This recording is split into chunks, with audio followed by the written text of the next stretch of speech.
దురదృష్టంగా మరణిస్తే 1,20,00,000 రూపాయల ప్రమాద బీమా వర్తిస్తుంది. 60 ఏళ్ల వరకు 10 లక్షల రూపాయల టర్మ్ లైఫ్ ఇన్సూరెన్స్ కూడా వర్తిస్తుంది.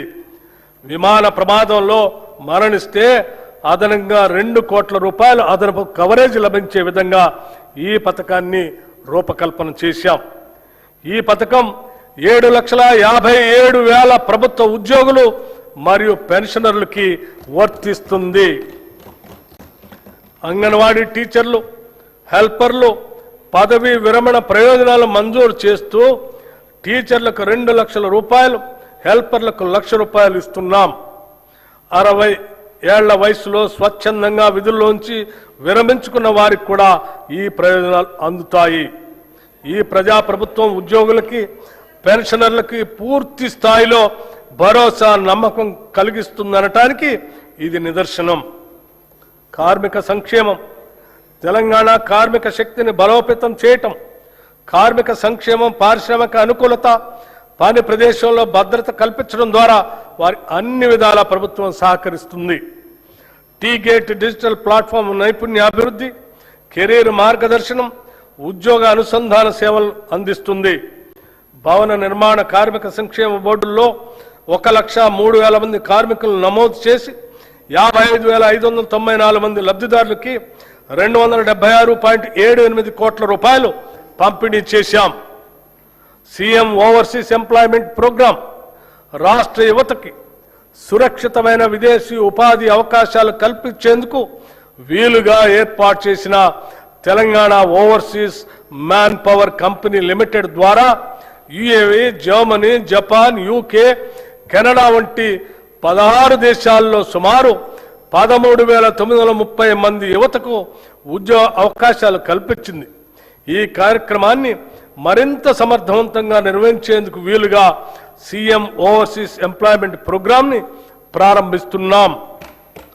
రాష్ట్ర యువతకి వివిధ రంగాల్లో తగిన నైపుణ్య శిక్షణను మరియు వారికి ఉపాధి లభించిన ఆయా దేశాలకు సంబంధించిన భాషా జ్ఞానంలో శిక్షణ ఇప్పించడం, వారికి వీసా మార్గదర్శకత మరియు విదేశ ప్రయాణానికి కావలసిన రక్షణను ఇచ్చి విదేశాలలో ఆరోగ్య సేవలు, హాస్పిటాలిటీ, నిర్మాణ పనులు, లాజిస్టిక్స్ వంటి రంగాలలో ఉద్యోగ అవకాశాలు కల్పించడం ఈ సంస్థ ఉద్దేశ్యం.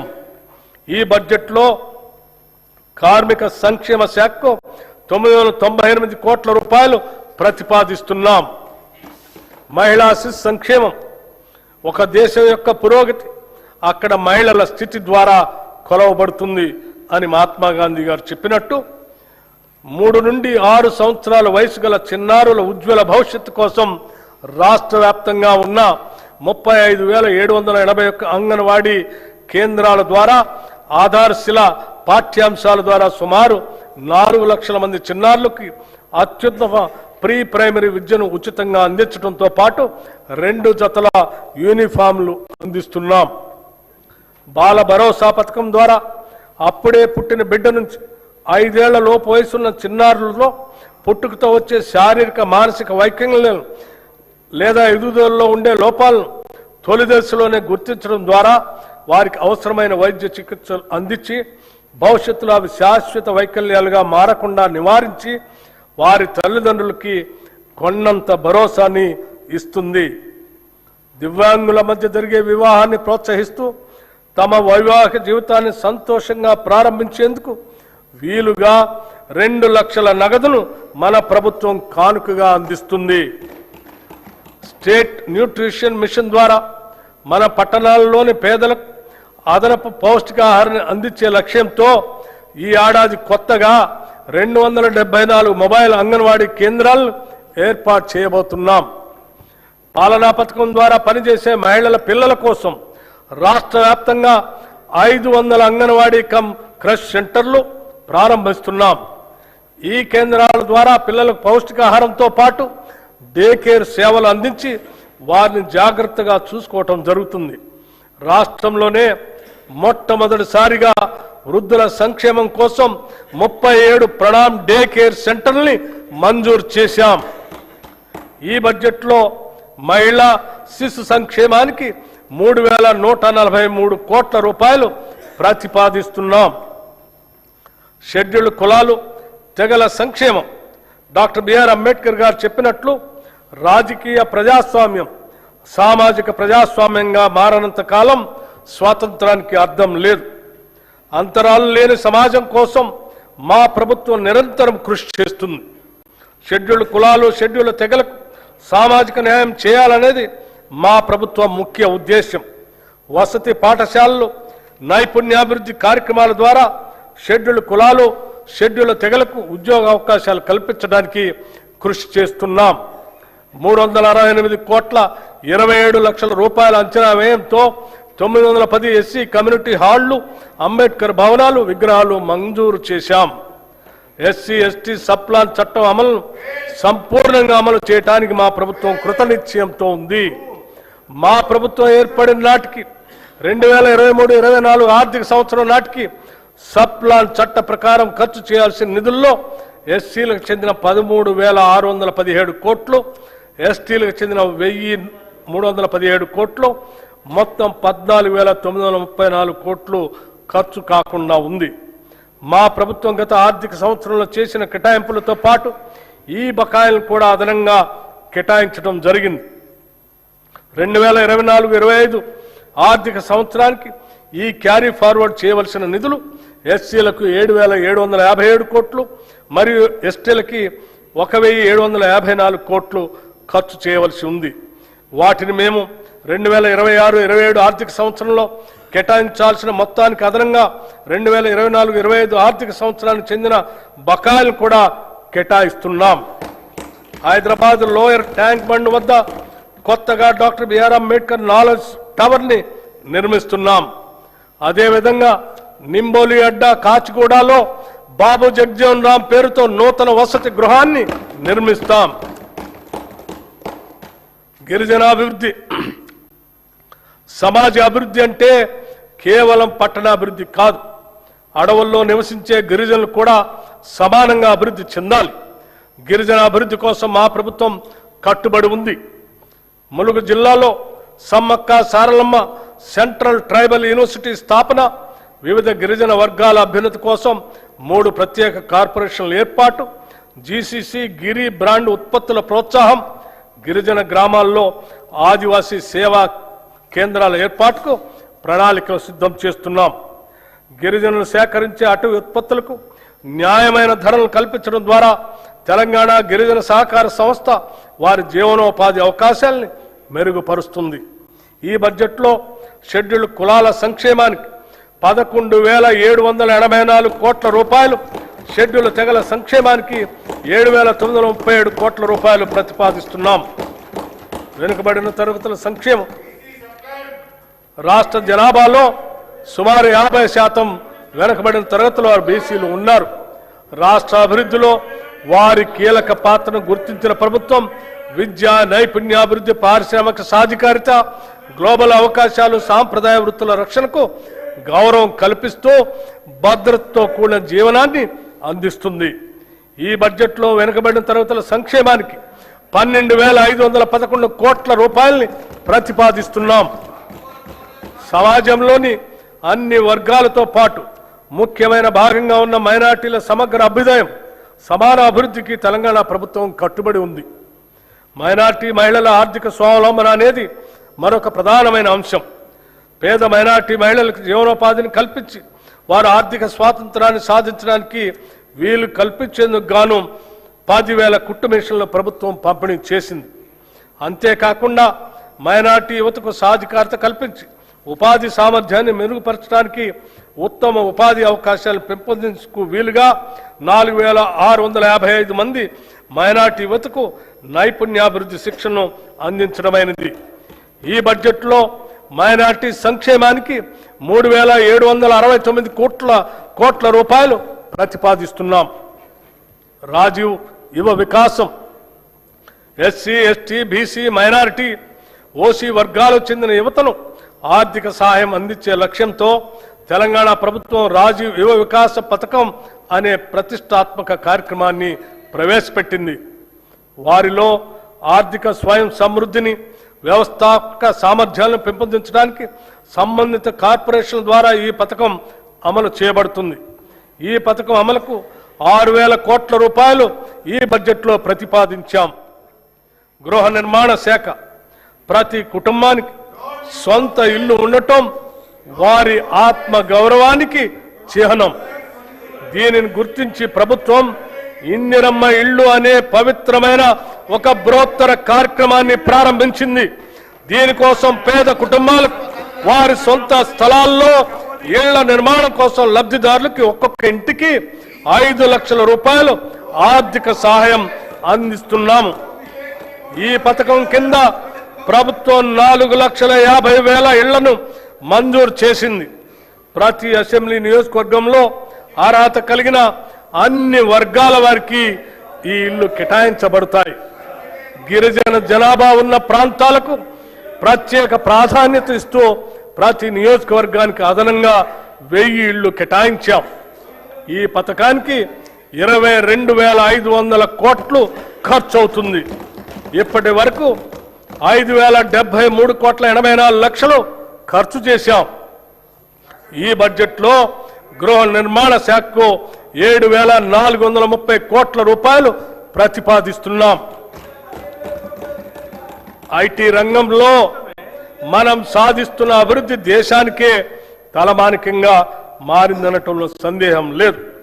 రాష్ట్రంలో 1,500 కంటే ఎక్కువ ఐటీఈఎస్ కంపెనీలు ఉన్నాయి. తెలంగాణ ప్రభుత్వం ఐటీ రంగంలో వృద్ధిని సాధించడానికి, పెట్టుబడులు ఆకర్షించడానికి, ఉపాధి కల్పన కోసం 1వ, 2వ ఐసిటి విధానాలను ప్రారంభించింది. వీటితో పాటు ఎలక్ట్రానిక్స్ పాలసీ, ఇమేజ్ పాలసీ వంటి వాటిని కూడా ప్రభుత్వం తీసుకువస్తుంది. రాష్ట్ర ఐటీ ఎగుమతులు 3.13 లక్షల కోట్లకు చేరుకొని 9.39 లక్షల మందికి పైగా ఉపాధి అవకాశాలు కల్పిస్తున్నాయి. భారతదేశంలోని మొత్తం గ్లోబల్ క్యాపబిలిటీ సెంటర్లలో సుమారు 20% హైదరాబాద్లోనే ఉన్నాయి. 2024-25లో 70కి పైగా కొత్త జీసీసీలు ఇక్కడ ఏర్పాటు చేయబడ్డాయి. ప్రపంచ టెక్ దిగ్గజం గూగుల్ కంపెనీ హైదరాబాద్లో గూగుల్ సేఫ్టీ ఇంజనీరింగ్ సెంటర్ని ఏర్పాటు చేసింది. హైదరాబాద్ పశ్చిమ ప్రాంతానికే పరిమితం కాకుండా నగరం చుట్టూ ఐటీని విస్తరించడానికి గ్రిడ్ విధానాన్ని ప్రభుత్వం ప్రోత్సహిస్తుంది. ప్రస్తుతం ప్రభుత్వ కార్యాలయాల్లో ప్రైవేటు సంస్థల ద్వారా వాడుతున్న ఇంటర్నెట్కు చేస్తున్న ఖర్చును తగ్గించి ప్రభుత్వ సంస్థ అయిన టీ ఫైబర్ ద్వారా సురక్షితమైన హై స్పీడ్ ఇంటర్నెట్ ఇవ్వాలనే ఉద్దేశంతో 424 మండలాల్లోని 8,888 గ్రామ పంచాయతీలకు 4,800 ప్రభుత్వ సంస్థలకు ఫైబర్ అనుసంధానత కల్పించబడింది. ఈ సంవత్సరాంతానికి 50,000 ప్రభుత్వ సంస్థలకు ఈ సౌకర్యం కల్పించాలని లక్ష్యంగా పెట్టుకున్నాం. ఈ బడ్జెట్లో ఐటీ శాఖకు 875 కోట్ల రూపాయలు ప్రతిపాదిస్తున్నాం. పరిశ్రమల రంగం రాష్ట్ర జీఎస్డిపిలో పరిశ్రమ రంగం వాటా 3,04,217 కోట్ల రూపాయలు. తెలంగాణ రాష్ట్రం పరిశ్రమలకు ఇస్తున్న ప్రాధాన్యతను గుర్తించి ప్రపంచంలోనే వివిధ కంపెనీలు పేరొందిన సంస్థలు తెలంగాణలో పెట్టుబడులు పెట్టడానికి తరలి వచ్చాయి. వివిధ పరిశ్రమలతో రాష్ట్ర ప్రభుత్వం చేసుకున్న ఎంఓయూలు అమలు పర్యవేక్షణకు ప్రభుత్వం ప్రత్యేకంగా స్పీడ్ విభాగాన్ని ఏర్పాటు చేసి దాని రాష్ట్ర ప్రధాన కార్యదర్శి ఆధ్వర్యంలో నిర్వహిస్తుంది. Rising and accelerating MSME performance ద్వారా రాష్ట్రంలో 140 మహిళా సంఘాల ఆధ్వర్యంలోని వ్యాపారాలను వేగవంతం చేయడానికి ప్రత్యేక కార్యక్రమం చేపట్టింది. 33 జిల్లాల్లో మారుమూలన ఉన్న మహిళలను కూడా చేరుకునేటట్లుగా ప్రీ ఇంక్యుబేషన్ కార్యక్రమం చేపట్టాం. దివ్యాంగులు, ట్రాన్స్జెండర్లు, మైనారిటీలు, ఆదివాసీలు వంటి వర్గాలకు చెందిన మహిళా వ్యాపారులకు ప్రత్యేకంగా ఇంక్యుబేషన్ గ్రౌండ్ స్థాయి ఎంఎస్ఎంఈలకు ప్రాధాన్యత ఇస్తున్నాం. తెలంగాణ పశ్చిమ ప్రాంతం, ముఖ్యంగా కొడంగల్ పరిసర ప్రాంతంలో రాబోయే సంవత్సరాల్లో ప్రధాన పారిశ్రామిక కేంద్రంగా అభివృద్ధి చెందనుంది. ఈ నేపథ్యంలో రాబోయే రేడియల్ రోడ్ 2 సమీపంలో భారీ పారిశ్రామిక పార్కుల కోసం ప్రభుత్వం భూములను సమీకరించేందుకు ప్రణాళికలు రూపొందించింది. దీనితో పాటు కొడంగల్ మల్టీపర్పస్ ఇండస్ట్రియల్ పార్క్ ని కూడా అభివృద్ధి చేస్తాం. కేంద్ర ప్రభుత్వం సహకారంతో జహీరాబాద్ ఇండస్ట్రియల్ స్మార్ట్ సిటీ ప్రాజెక్టును అభివృద్ధి చేస్తున్నాం. ఇది 3245 ఎకరాల విస్తీర్ణంలో జాతీయ పారిశ్రామిక కారిడార్ అభివృద్ధి కార్యక్రమంలో భాగంగా అమలవుతుంది. మన రాష్ట్రం నుంచి సరుకు ఎగుమతులు 1,61,843 కోట్ల రూపాయలకు చేరి దేశంలో 7వ స్థానంలో ఉంది. ఇందులో ముఖ్యంగా ఏరోస్పేస్ మరియు డిఫెన్స్ రంగాలు కీలక పాత్ర పోషిస్తూ మొత్తం ఎగుమతుల్లో దాదాపు 30% వాటాను కలిగి ఉన్నాయి. ఇంకా ఈజ్ ఆఫ్ డూయింగ్ బిజినెస్ విషయంలో తెలంగాణను కేంద్ర ప్రభుత్వం టాప్ అచీవర్గా గుర్తించడం గర్వకారణం. ఇటీవల హైదరాబాద్లో నిర్వహించిన 23వ బయో ఏషియా అంతర్జాతీయ సదస్సుకు విశేష స్పందన లభించింది. ఈ సదస్సులో 1,700 కోట్ల రూపాయల పెట్టుబడులు పెట్టడానికి పెట్టుబడిదారులు ఆసక్తి వ్యక్తపరిచారు.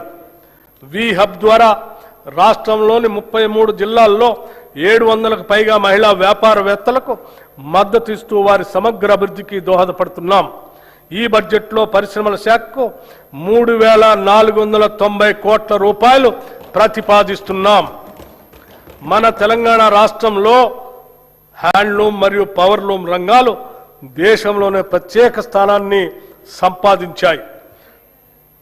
పోచంపల్లి, ఇక్కత్, గద్వాల్, నారాయణపేట్, సిద్దిపేట గొల్లభామ చీరలు, వరంగల్ దుప్పట్లు, హ్యాండ్లూమ్ ఉత్పత్తులు మన సంస్కృతి సంప్రదాయ వైభవాన్ని ప్రతిబింబిస్తున్నాయి. కార్యక్రమం ద్వారా మహిళలకు కోటి చీరలు ఉచితంగా చీరల పంపిణీ చేస్తున్నాం. 1,70,000 ఇప్పటికే చీరలు అందజేశాం. మిగిలిన చీరలు అతి త్వరలో అందజేయటం జరుగుతుంది. గతంలో మాదిరి కాకుండా రాష్ట్రంలోని ఆడపడుచులు ఈ వస్త్రాల నాణ్యతపై సంతృప్తి వ్యక్తం చేశారు. ఈ బడ్జెట్లో చేనేత రంగానికి 258 కోట్ల రూపాయలు ప్రతిపాదిస్తున్నాం. పంచాయతీరాజ్ మరియు గ్రామీణ అభివృద్ధి, గ్రామాల అభివృద్ధి చెందితేనే రాష్ట్రం అభివృద్ధి చెందుతుంది. అందుకే ఈ బడ్జెట్లో గ్రామాణి ఉపాధిపై ప్రత్యేక దృష్టి సారించాం. పంచాయతీ రోడ్లకి మార్గదర్శ కల్పిస్తున్నాం. 2025 డిసెంబర్లో 12,702 గ్రామ పంచాయతీలకు ఎన్నికలను ప్రశాంతంగా నిర్వహించాం. తద్వారా 15వ ఆర్థిక సంఘం సిఫార్సుల ప్రకారం భారత ప్రభుత్వం 1,597 కోట్ల రూపాయలను విడుదల చేసింది. ఎన్నికైన సర్పంచ్ అందరికీ 5 రోజులు సమగ్ర శిక్షణను కూడా అందించాం. మహాత్మా గాంధీ జాతీయ గ్రామీణ ఉపాధి హామీ చట్టం భారతదేశ ఆత్మ గ్రామాల్లోనూ ఉన్నది అని మహాత్మా గాంధీ అన్నారు. గ్రామాల్లోని పేదరికాన్ని, నిరుద్యోగాన్ని తరిమి కొట్టడానికి ఒక అస్త్రంలా మహాత్ముడి పేరు మీద అప్పటి యూపీఏ ప్రభుత్వం తీసుకొచ్చిన గొప్ప చట్టమే మహాత్మా గాంధీ జాతీయ గ్రామీణ ఉపాధి హామీ చట్టం. ఇది కేవలం ఒక పథకం కాదు, ఇది సామాన్యుడికి కల్పించిన ఉపాధి హక్కు. ఈ పథకం గత 2 దశాబ్దాలుగా పల్లెల్లో ఒక నిశ్శబ్ద విప్లవాన్ని తెచ్చింది. ఏటా 100 రోజుల పని గ్యారంటీ ఇవ్వటం ద్వారా వలసలను అరికట్టి కూలీల్లో 50% పైగా ఉన్న మహిళలకు మహిళా సాధికారితను ఇది పట్టుకొమ్మగా నిలిచింది. కానీ ప్రస్తుత కేంద్ర ప్రభుత్వం ఎంజీఎన్ఆర్ఈజీఏ స్థానంలో వీబీజీ రామ్జీ అనే కొత్త పథకాన్ని తీసుకొచ్చింది. మన తెలంగాణ శాసనసభ ఈ కొత్త చట్టాన్ని ఏకగ్రీవంగా వ్యతిరేకించింది. పాత చట్టం ద్వారా కేంద్రం 90% నిధులు ఇస్తే ఈ చట్టం ద్వారా కేంద్రం 60% నిధులు మాత్రమే ఇస్తుంది. మిగతా 40% నిధులు రాష్ట్రం భరించాలని నిబంధన పెట్టింది. ఇది మళ్లీ వలసలను ప్రోత్సహించే కార్యక్రమం. తెలంగాణలో 90% మంది లబ్ధిదారులు ఎస్సీ, ఎస్టీ, బీసీ వర్గాల వారే. బడ్జెట్ పరిమితుల వల్ల వీరి జీవనోపాధికి పెను ప్రమాదం పొంచి ఉంది. హ్యామ్ రోడ్లు రాష్ట్రంలోని పంచాయతీరాజ్ ఇంజనీరింగ్ డిపార్ట్మెంట్ ఎంపిక చేసిన రహదారులను హైబ్రిడ్ యాన్యుటీ మోడ్ విధానంలో నిర్మాణం, అభివృద్ధి, నిర్వహణ చేసేందుకు ప్రతిపాదనలు సిద్ధమయ్యాయి. మొదటి దశ కింద 96 నియోజకవర్గాల పరిధిలో 7,450 కిలోమీటర్ల గ్రామీణ రోడ్ల నిర్మాణం చేపట్టడం జరుగుతుంది. ఈ విధానం ప్రకారం 40% వ్యయాన్ని రాష్ట్ర ప్రభుత్వం భరించగా మిగిలిన 60% రాయితీదారు పెట్టుబడి పెడతారు. ఈ 60% రాష్ట్ర ప్రభుత్వం 15 సంవత్సరాల కాల పరిమితి 30 యాన్యుటీల్లో తిరిగి చెల్లిస్తుంది. ఈ రోడ్ల నిర్వహణ బాధ్యత పెట్టుబడిదారుడికే ఉంటుంది. ఈ ఆర్థిక సంవత్సరంలో 2980 కిలోమీటర్ల రహదారుల్ని నిర్మించాలని ప్రతిపాదించడమైనది. ప్రస్తుత ఆర్థిక సంవత్సరంలో నగదు చెల్లింపుకి 1372 కోట్ల రూపాయలు అవసరం అవుతుంది. ఈ బడ్జెట్లో పంచాయతీరాజ్ గ్రామీణ అభివృద్ధికి 33,688 కోట్ల రూపాయలు ప్రతిపాదిస్తున్నాము. సాగునీటి ప్రాజెక్టులు డిసెంబర్ 2023లో మా ప్రభుత్వం బాధ్యతలు చేపట్టిన నుండి సాగునీటి ప్రాజెక్టులు పూర్తి చేయటం ప్రభుత్వ ప్రాధాన్యంలో ఒకటిగా ఉంది. కృష్ణా గోదావరి జలాల్లో తెలంగాణకు దక్కాల్సిన న్యాయమైన వాటా కోసం గౌరవ సుప్రీంకోర్టు ట్రిబ్యునల్, చట్టబద్ధమైన సంస్థలు, భారత ప్రభుత్వం వంటి ప్రతి వేదిక పైన మా ప్రభుత్వం సమర్థవంతంగా పోరాడింది. మా ప్రభుత్వానికి గతంలో పెండింగ్లో ఉన్న అనేక ప్రాజెక్టులు వారసత్వంగా వచ్చాయి. క్యాపబిలిటీ ప్రస్తుతం కొనసాగుతున్న మరియు పెండింగ్లో ఉన్న ప్రాజెక్టులైన పాలమూరు రంగారెడ్డి ఎత్తిపోతల పథకం, మహాత్మా గాంధీ కలవకుర్తి ఎత్తిపోతల పథకం, జవహర్ నెట్టెంపాడు ఎత్తిపోతల పథకం, రాజీవ్ భీమా ఎత్తిపోతల పథకం, మక్తల్ నారాయణపేట కొడంగల్ ఎత్తిపోతల పథకం, ఎలిమినేటి మాధవరెడ్డి శ్రీశైలం ఎడమకట్టు గాలువ ప్రాజెక్ట్, ఉదయ సముద్రం డిండి ఎత్తిపోతల పథకం, మహాత్మా గాంధీ ఎత్తిపోతల పథకం, జాన్పాడు ఎత్తిపోతల పథకం, మోతే ఎత్తిపోతల పథకం, జె చొక్కారావు దేవాదుల ఎత్తిపోతల పథకం, సీతారామ ఎత్తిపోతల పథకం, చిన్న కాళేశ్వరం ఎత్తిపోతల పథకం, Gouravelli project, Errapalem Jawaharlal lift irrigation project, Triveni Sangamam, Pulimadugu వాగు, కొమరం భీము, చిక్మాను వాగు, కేరామేరి మండలంలో అమ్మవారి, మడగాస్కర్, లెండిగూడ, జైనూర్, మంటో, రోసి, మల్టా మినీ రిజర్వాయర్ మరియు ఇతర ముఖ్యమైన ప్రాజెక్టులు పూర్తి చేసే దిశగా మేము కృషి చేస్తున్నాము. గత ప్రభుత్వం చేసిన చారిత్రక తప్పిదాన్ని మా ప్రభుత్వం సరిదిద్ది ఉమ్మడి ఆదిలాబాద్ జిల్లాలో డాక్టర్ బిఆర్ అంబేద్కర్ చేవెళ్ల ప్రాజెక్టులు కూడా చేపడుతుంది అని తెలియజేస్తున్నా. గతంలో ప్రభుత్వం సకాలంలో పూడిక పనులు చేపట్టకపోవటం వల్ల అనేక ప్రాజెక్టులో పూడిక పేరుకుపోయి రిజర్వాయర్లో నీటి నిల్వ సామర్థ్యం తగ్గిపోయింది. భారత ప్రభుత్వ జలశక్తి మంత్రిత్వ శాఖ వారి జాతీయ పూడికతీత మార్గదర్శకాల ప్రకారం ఇప్పటికే ఆదాయ ఉత్పత్తి విధానం ఆధారంగా పైలట్ ప్రాజెక్టుగా చేపట్టిన కడెం, లోయర్ మానేర్ డ్యాం మరియు మిడ్ మానేర్ డ్యాం ప్రాజెక్టులతో పాటుగా శ్రీరామ్ సాగర్ ప్రాజెక్ట్, ప్రియదర్శిని జూరాల ప్రాజెక్ట్, మూసీ నాగార్జున సాగర్ ప్రాజెక్టులో కోల్పోయిన నీటి సామర్థ్యాన్ని పునరుద్ధరించడానికి మేము పూడికతీత పనులను చేపడుతున్నాం. ఈ బడ్జెట్లో నీటిపారుదల శాఖకి 22,615 కోట్ల రూపాయల్ని ప్రతిపాదిస్తున్నాం. రవాణా శాఖ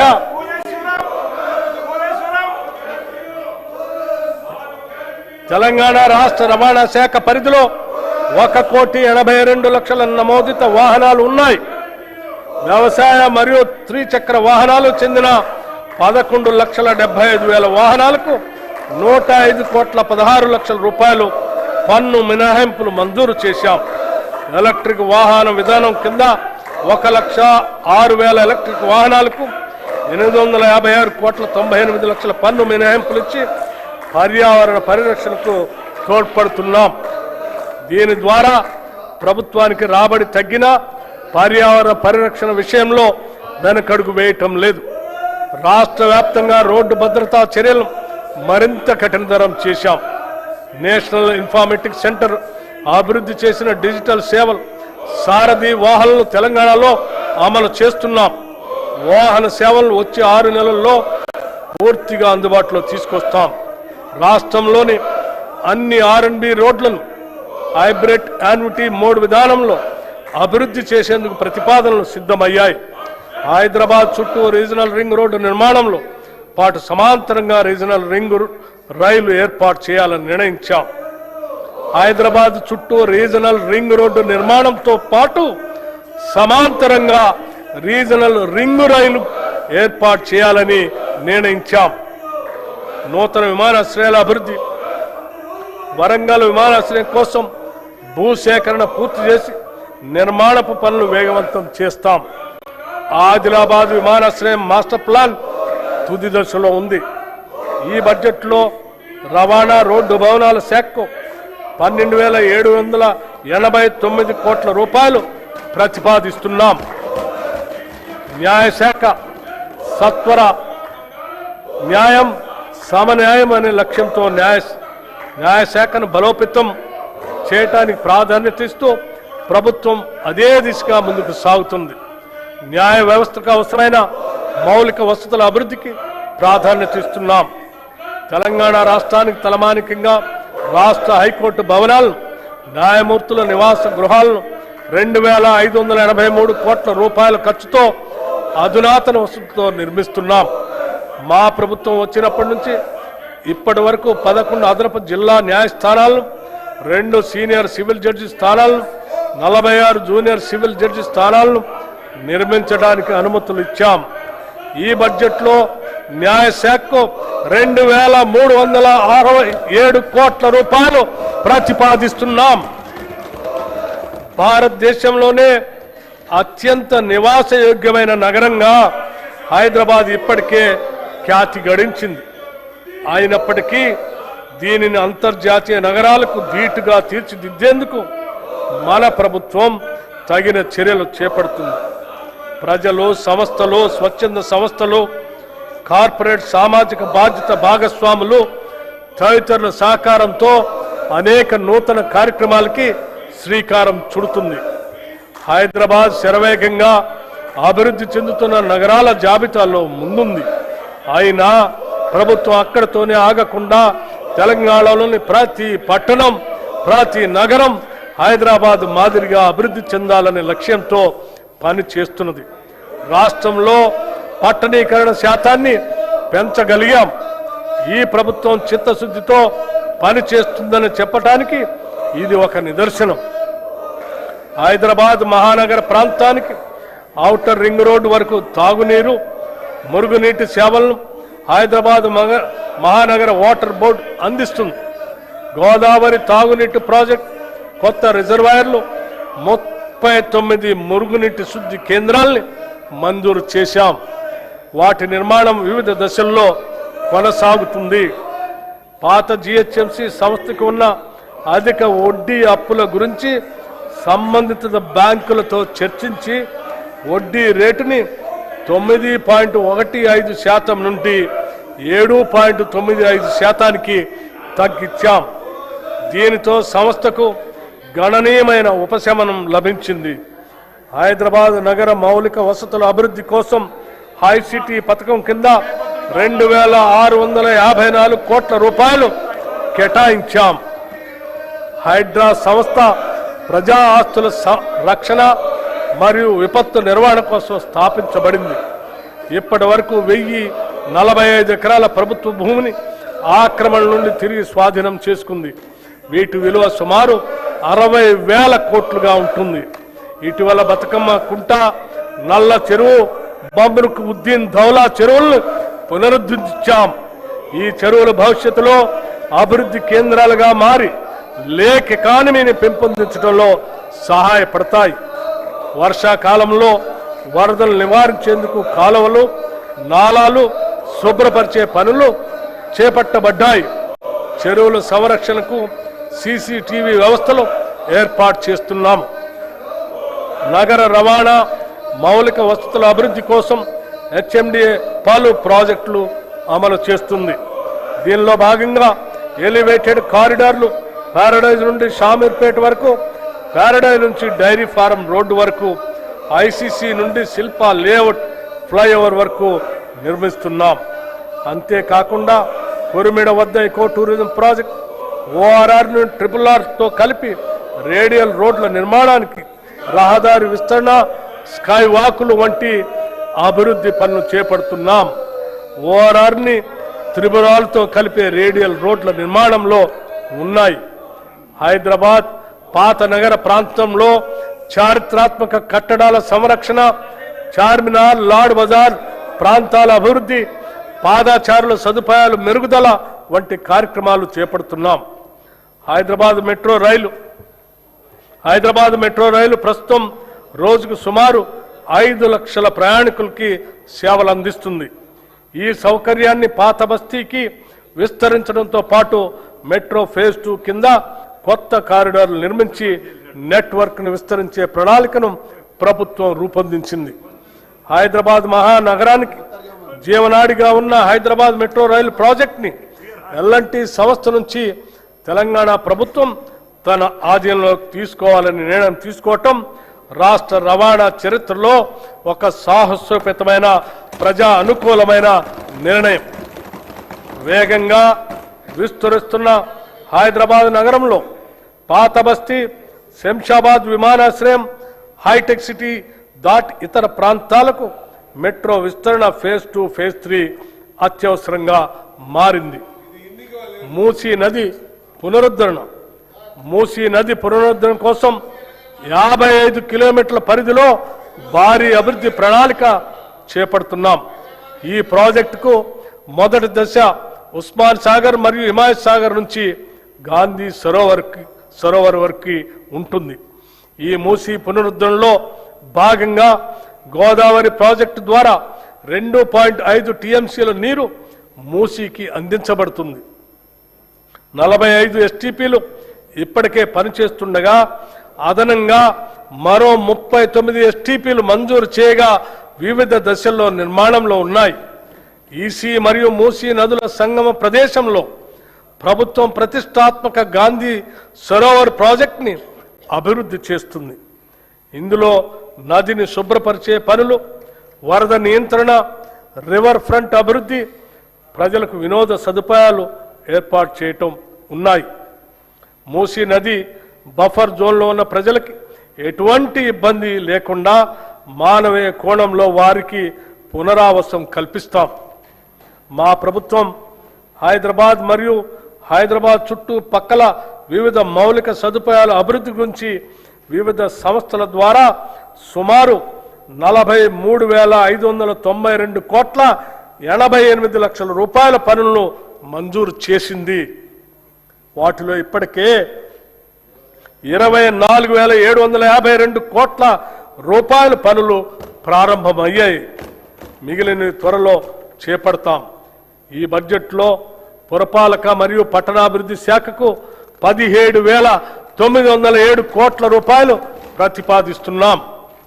శాంతి భద్రతల పరిరక్షణ, రాష్ట్రంలో శాంతి భద్రతల పరిరక్షణ ప్రభుత్వం అత్యంత ప్రాధాన్యతనిస్తుంది. సంఘ వ్యతిరేక కార్యక్రమాలను నిలువరించడంలో పోలీసు శాఖ మంచి ఫలితాలు కనపరుస్తుంది. డ్రగ్స్ పై ఉక్కుపాతం మోపేందుకు, రాష్ట్రాన్ని మాదక ద్రవ్యాల ముప్పు నుంచి రక్షించేందుకు ప్రభుత్వం ఈగల్ అనే ప్రత్యేక దళాన్ని ఏర్పాటు చేసింది. మాదక ద్రవ్యాలు తయారు చేస్తున్న 15 రహస్య ఫ్యాక్టరీలు, ప్రయోగశాలను గుర్తించి నిర్మూలించింది. అంతర్రాష్ట్ర డ్రగ్ రవాణాను అరికట్టేందుకు ముఖ్య మార్గాల్లో జాయింట్ చెక్ పోస్టులు, సీసీటీవీ పర్యవేక్షణ ఏర్పాటు చేశాం. దర్యాప్తు సామర్థ్యాన్ని పెంచేందుకు ప్రత్యేక నార్కోటిక్ ఫోరెన్సిక్ ప్రయోగశాల కూడా స్థాపించాం. డ్రగ్స్ వినియోగాన్ని తగ్గించేందుకు రాష్ట్ర వ్యాప్తంగా డి అడిక్షన్ కేంద్రాలు ఏర్పాటు చేయటమే కాకుండా విద్యా సంస్థల్లో 4,729 యాంటీ డ్రగ్ కమిటీలు, 20,989 ప్రహరీ క్లబ్స్ ఏర్పాటు చేసి యువతలో అవగాహన పెంపొందిస్తున్నాం. నక్సలిజం పునరావాసం, నక్సలిజాన్ని గత ప్రభుత్వం, ప్రస్తుత కేంద్ర ప్రభుత్వం కేవలం శాంతి భద్రతల సమస్యగానే పరిగణించి పోలీసు, సైనిక బలగాలతో అణిచివేసే ప్రయత్నం చేశాయి. కానీ మా ప్రభుత్వం ఈ సమస్య మూలాలను విశ్లేషించి యువతకు సరైన జీవనోపాధి, సామాజిక గౌరవం, ఆర్థిక భరోసా కల్పిస్తే అడవుల్లోకి వెళ్లిన వారు ఆయుధాలు వీడి జనజీవన స్రవంతిలో కలుస్తారనే సామాజిక ఆర్థిక వాస్తవాన్ని గుర్తించి తెలంగాణ ప్రభుత్వం అనుసరించిన దార్శనిక విధానం దేశానికే ఒక ఆదర్శ నమూనాగా నిలిచింది. తెలంగాణ రాష్ట్రం ఏర్పడిన తర్వాత 2014-2023 వరకు 347 మంది మావోయిస్టులు లొంగిపోగా మా ప్రభుత్వం ఏర్పడిన 2023 డిసెంబర్ 7 నుండి 2026 మార్చి 8 వరకు 732 మంది వివిధ స్థాయి క్యాడర్ మావోయిస్టులు లొంగిపోయారు. నక్సలిజం పుట్టుకు కారణమైన ఫ్యూడలిస్టిక్ సామాజిక ఆర్థిక అసమానతలను రూపుమాపటం ద్వారానే నక్సలిజం ఉద్యమానికి ముగింపు పలకగలమని తెలంగాణ రాష్ట్రం నిరూపించింది. సమగ్ర సంక్షేమం, ఉపాధి ద్వారానే నిజమైన సామాజిక మార్పు సాధ్యం అని మన తెలంగాణ రాష్ట్రం దేశానికి మార్గదర్శనం చేసింది. ఈ బడ్జెట్లో హోంశాఖకు 11,907 కోట్ల రూపాయలు ప్రతిపాదిస్తున్నాము. ఆలయాల అభివృద్ధి, తెలంగాణ సాంస్కృతిక ఆధ్యాత్మిక వారసత్వాన్ని కాపాడేందుకు ప్రభుత్వం ప్రత్యేక చర్యలు తీసుకుంటుంది. రాష్ట్రంలో ఆధ్యాత్మిక పర్యాటక అభివృద్ధికి, భక్తులకు మెరుగైన సౌకర్యాలు కల్పించేందుకు భద్రాచలం, కాళేశ్వరం, వేములవాడ, ధర్మపురి వంటి దేవాలయ అభివృద్ధి పైన ప్రత్యేక దృష్టి సారించి తగు నిధులను కూడా మంజూరు చేస్తున్నాం. ప్రసిద్ధి చెందిన రాజన్న దేవాలయాన్ని పూర్తి స్థాయి ఆధ్యాత్మిక కేంద్రంగా అభివృద్ధి చేస్తున్నాం. గోదావరి పుష్కరాలు 12 ఏళ్లకు ఒకసారి అత్యంత పవిత్రంగా జరుపుకునే గోదావరి పుష్కరాలు తెలంగాణ రాష్ట్రంలో 2027 జూన్ 26 నుండి జూలై 7 వరకు జరగనున్నాయి. ఈ పవిత్ర దినాల్లో సుమారు 8 కోట్ల మంది భక్తులు పుణ్యస్థానాలు ఆచరిస్తారని ప్రభుత్వం అంచనా వేస్తుంది. ఈ నేపథ్యంలో తెలంగాణ సంస్కృతి ఉట్టి పడేలా కుంభమేళా తరహాలో ఈ పుష్కరాలను ప్రతిష్టాత్మకంగా నిర్వహించేందుకు రాష్ట్ర ప్రభుత్వం సన్నాహాలు చేస్తుంది.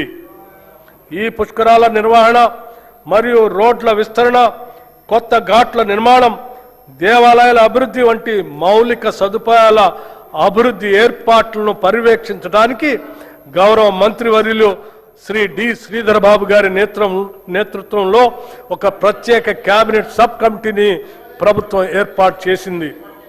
భక్తులకు సౌకర్యవంతమైన దర్శనం, భద్రత, రద్దీ నియంత్రణ కోసం ఆధునిక సాంకేతికను వినియోగించే చర్యలు తీసుకుంటుంది.